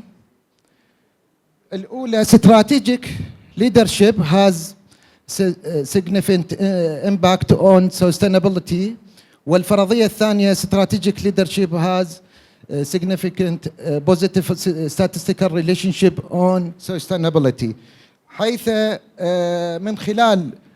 من خلال التحليل ببرنامج الآموس اتضح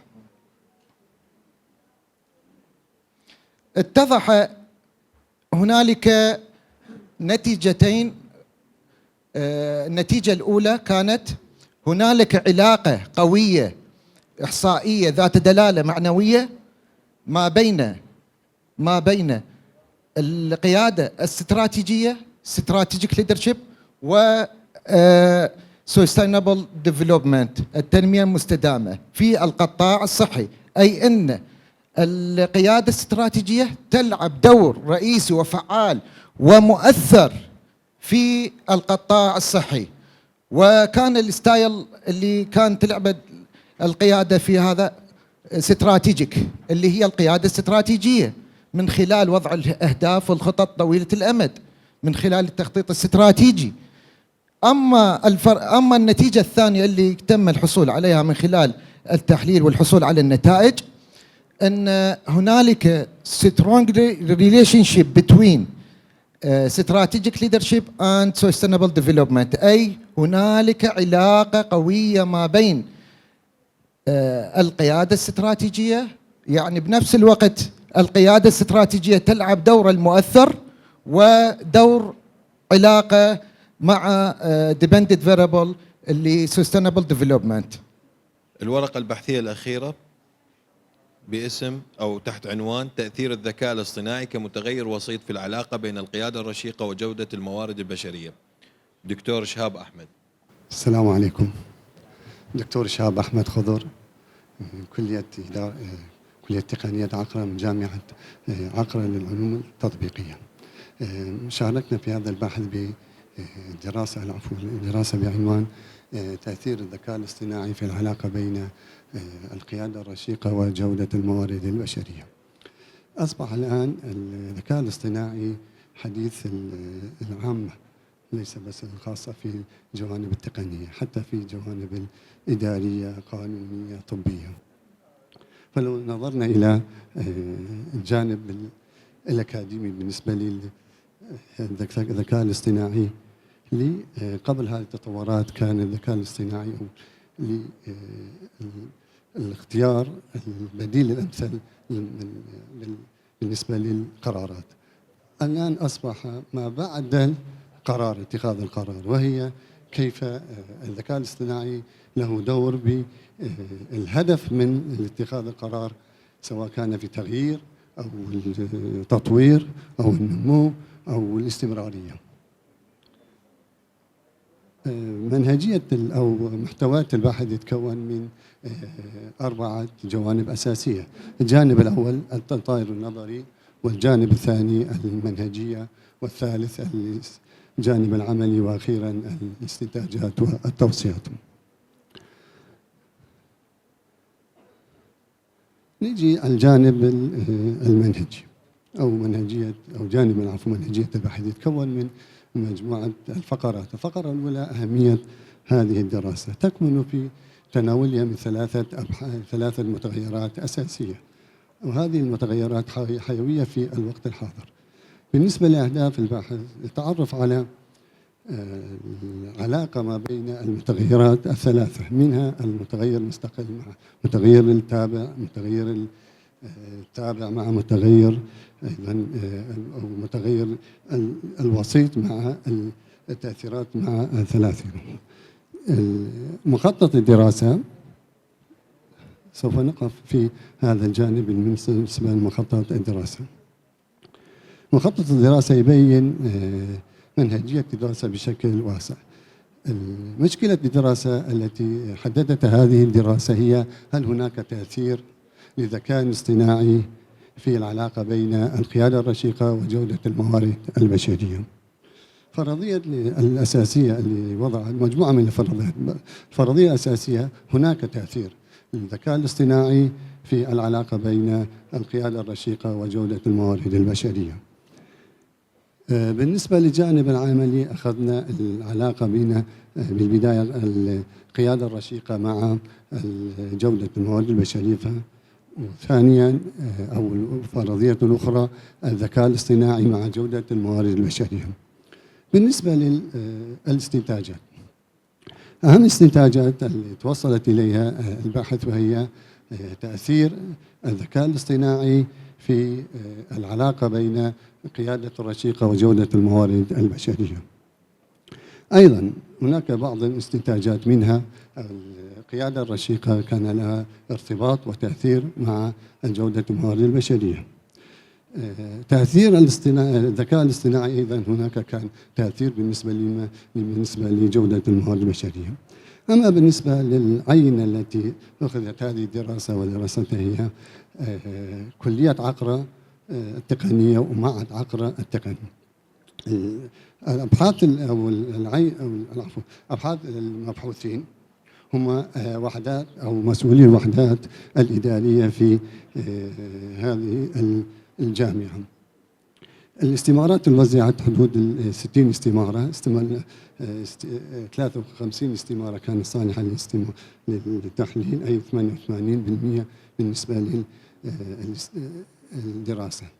لو نظرنا إلى العينة أو المجتمع اللي أخذت هذه الدراسة، بعض النصائح أو بعض التوصيات حاولت الدراسة أن تركز عليها أو استخرجت من استنتاجاتها. أولا هناك قلة تدريب أو إعادة تدريب بالنسبة للعينة الدراسة. هناك بعض الظروف أو بعض الإمكانيات المحددة، خاصة جامعة جديدة بالنسبة للوقت الحاضر تحتاج إلى إمكانيات سواء كانت مادية أو بشرية. وشكرا. Before we open the discussion, we honorably invite Professor Dr.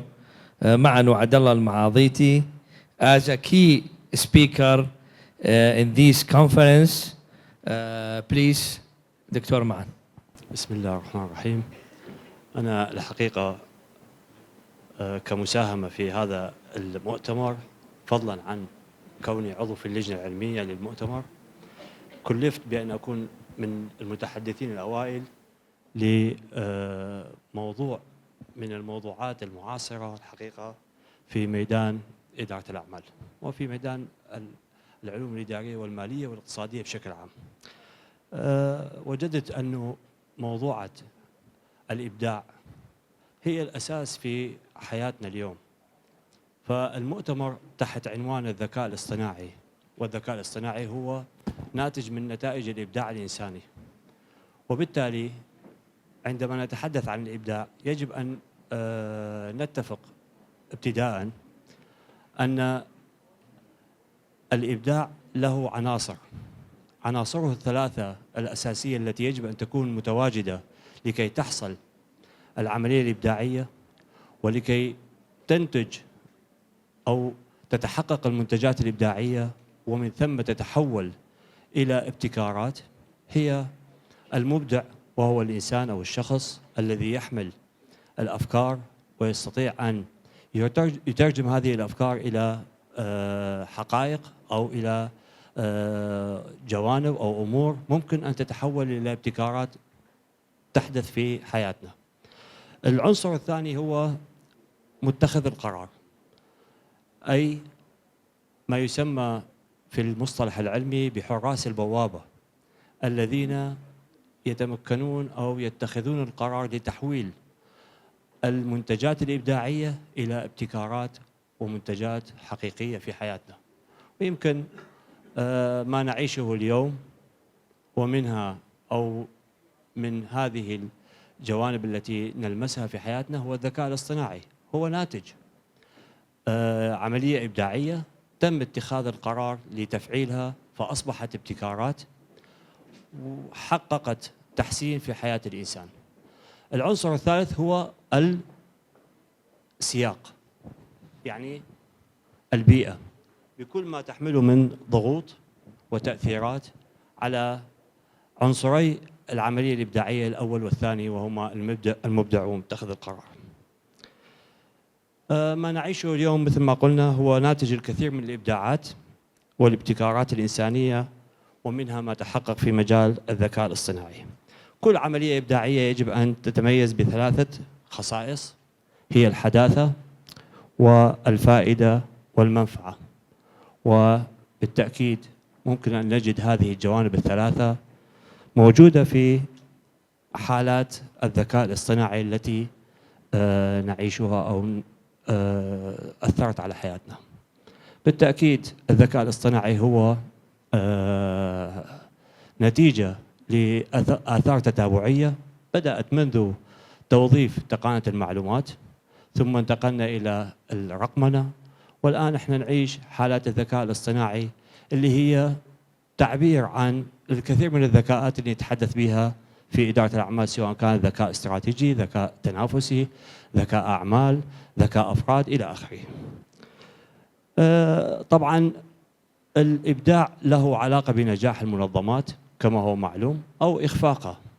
يمكن إذا نعود إلى أدبيات إدارة الأعمال خاصة في عصر الرقمنة وما بعد ذلك، سنجد أن الكثير من النجاحات والإخفاقات التي تحققت أو حصلت في حياة منظمات الأعمال كانت نتيجة عدم قدرة المنظمات أو بعضها على مواكبة الكثير من الأحداث أو الحقائق. منها على سبيل المثال شركة IBM التي أخفقت في مجال البرمجيات أمام مايكروسوفت، يعني هنالك جانب تنافسي، وهذا هو البعد الاستراتيجي بالموضوع أو جزء من البعد الاستراتيجي في الموضوع. أيضا هنالك على سبيل المثال شركة كوداك اللي قاومت موجة التحولات الرقمية أو الموجة الرقمية، ففشلت في المحافظة على الابتكار اللي كان يتمثل بالكاميرات الفورية الذكية.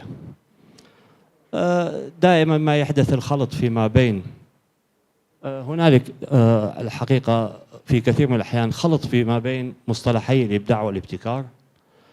الإبداع هو توليد الأفكار المفيدة والنافعة، وهذا الإبداع هو من شيم أو خصائص المبدعين اللي هو الإنسان، اللي هو العنصر الأول. أما الابتكار فهو التطبيق الناجح لهذه الأفكار، وهذا يتوقف على بعدين. البعد الأول هو قلنا متخذ القرار اللي يعتبر حارس بوابة، يقبل بعبور بعض الإبداعات ويوقف غيرها في حالة عدم تطابقها مع السياق. تكلمنا أيضا عن تداعيات العلاقة بين، أو يجب أن نتكلم عن تداعيات العلاقة بين الابتكار والإبداع. نجد أن الابتكار هو جذاب للشركات لأنه يمثل فرصة للاستحواذ على الأسواق واستدامة الموارد الجديدة للميزة التنافسية والحصول عليها. أما الإبداع فهو يوفر أفكار للابتكار. كيف نفهم الإبداع في سياق المنظمات أو الشركات؟ الفكرة هي الناتج النهائي للعملية الإبداعية، وهذه حقيقة مسلمة يجب أن نؤمن بها. تطبيق الفكرة ينتج لك تميز، واللي هو الميزة التنافسية عادة في مجال الإدارة نتحدث عنها أو نعبر عنها فيها أو عنها من خلالها. نفهم الإبداع في سياق النتيجة أو من سياق النتيجة، أي النتيجة التي يمكن أن يحكم عليها مستخدمي هذه الإبداعات فيما إذا كانت النتيجة إبداعية أم غير ذلك. الأبعاد الإبداع هي 4 عناصر أو 4 أبعاد، هي الشخص اللي قلنا أنه المبدع، العملية الإبداعية، الضغوط البيئية، والناتج الإبداعي اللي يتحقق أو يمكن أن يظهر للوجود. أيضا يجب أن نتحدث عن مستويات الإبداع. مو كل الإبداعات هي واحدة، وإنما هنالك يمكن أن نجزئ هذه الإبداعات إلى مستويات حسب أهميتها، حسب فائدتها، حسب استخداماتها. فهنالك تصنيف بسيط لهذه الإبداعات، هي الإبداع الأصغر اللي هو إبداعات يومية ممكن أن تساهم في تحويل أو تغيير بعض من الإجراءات. الإبداع الصغير هي اختراقات إبداعية صغيرة، لأنه نحن نعتبر الإبداع هو اختراق للحالة الواقعة. الإبداع الاحترافي هو اختراقات مقادة بالمحترفين أو الخبراء، وراح نجي نشوف أنه للخبير دور كبير في عملية الإبداع، لا سيما في المنظمات الراسخة أو المنظمات الكبيرة الحجم أو المنظمات التي يكون لها وجود أو وجود لها قديم في البيئة.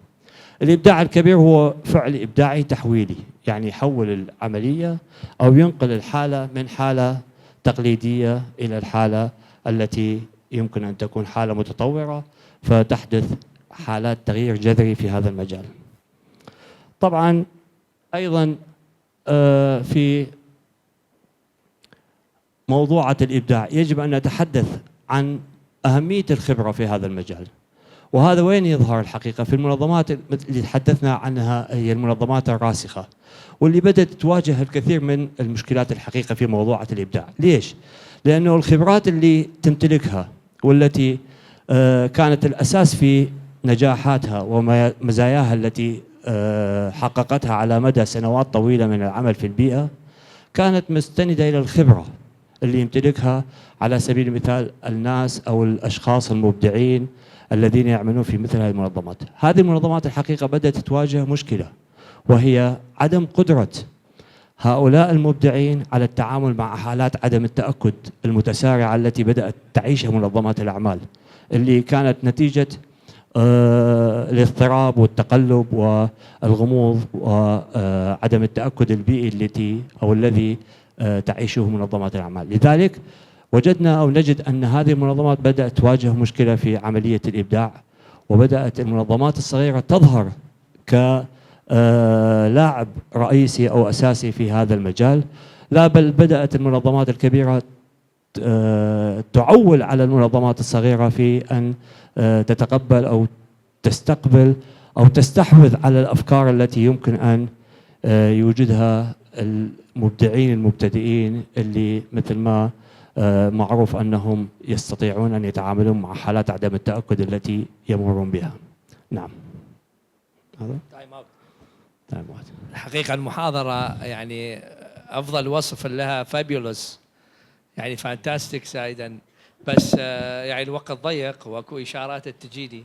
أنا أتمنى يعني وأوصي كرئيس جلسة أنه المحاضرات تنشر على موقع الجامعة لكي يستفاد بها طلبتنا الأعزاء وزملائنا الأعزاء وطلبة الدراسات العليا. ونحن يعني الحقيقة وقف على هذه المنصة قمم علمية كبيرة، وهذه فرصة لكي تستغل من قبل الطلبة. شكرا دكتور معلم.